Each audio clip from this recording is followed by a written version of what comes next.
बरसाना में अगर पुष्पक विमान भी आ जाए तो उसका निमंत्रण स्वीकार मत करना, उसे ठुकरा देना, क्योंकि किशोरी जी का बरसाना ही सबसे बड़ा स्वर्ग है। माताजी गौशाला में चल रही 9 दिवसीय श्री राम कथा में कथा प्रवक्ता मोरारी बापू ने ये भावपूर्ण प्रसंग सुनाकर श्रद्धालुओं को बरसाना की महिमा से परिचित कराया। सुंदरकांड का संदर्भ लेते हुए बापू ने कहा कि पुष्पक विमान रावण का था, जिसे भगवान राम ने अयोध्या वापसी के लिए साधन बनाया, किंतु यदि वही पुष्पक विमान बरसाना छोड़ने आए तो भक्त को उसे ठुकरा देना चाहिए, क्योंकि जो सुख और माधुर्य किशोरी जी के इस बरसाना में है वह देवताओं के लोक और स्वर्ग में भी दुर्लभ है। बुधवार को बरसाना की माताजी गौशाला में चल रही मानस गौ सूक्त आधारित 9 दिवसीय रामकथा में प्रख्यात कथावाचक मोरारी बापू ने कहा कि बरसाना उत्सव और रस की भूमि है। यहाँ की धूल तक प्रसाद के समान है और यही सच्चा स्वर्ग है। उन्होंने श्रद्धालु को संदेश दिया कि भक्ति ही जीवन की सर्वोच्च प्राप्ति है और भक्ति का वास्तविक आनंद इसी भूमि पर संत संग और साधना से मिलता है।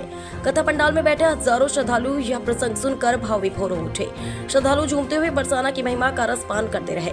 बापू ने आगे कहा कि बरसाना केवल एक नगर नहीं बल्कि यह राधा रानी का दिव्य आंगन है। यही कारण है कि इस भूमि का महात्म्य किसी भी स्वर्ग से बड़ा है। सेवा के स्वरूप पर बोले हुए बापू ने कहा कि सेवा 3 प्रकार की होती है: वितज्जा, तनुजा और मनसा। वितज्जा सेवा गंगा, तनुजा सेवा जमुना और मनसा सेवा सरस्वती के समान है। इनके संगम से सेवा की त्रिवेणी बनती है। अर्थवेद के गौसूक्त से गौमाता की महिमा का वर्णन करते हुए बापू ने बताया कि जब हमारा शरीर दुर्बल हो जाता है तो गौमाता हमें पुष्ट करती है। हमारे शरीर और चित्त को पुष्ट कर हमें सौंदर्य प्रदान करती है। गौमाता में चारों धामों के दर्शन होते हैं। गौमाता सर्वलोकमयी है। बापू ने कथा श्रवण के अनुशासन को समझाते हुए कहा कि कथा मुक्ति का श्रृंगार है। देहाभिमान, धनाभिमान और प्रतिष्ठाभिमान को त्याग करते हुए कथा श्रवण करनी चाहिए।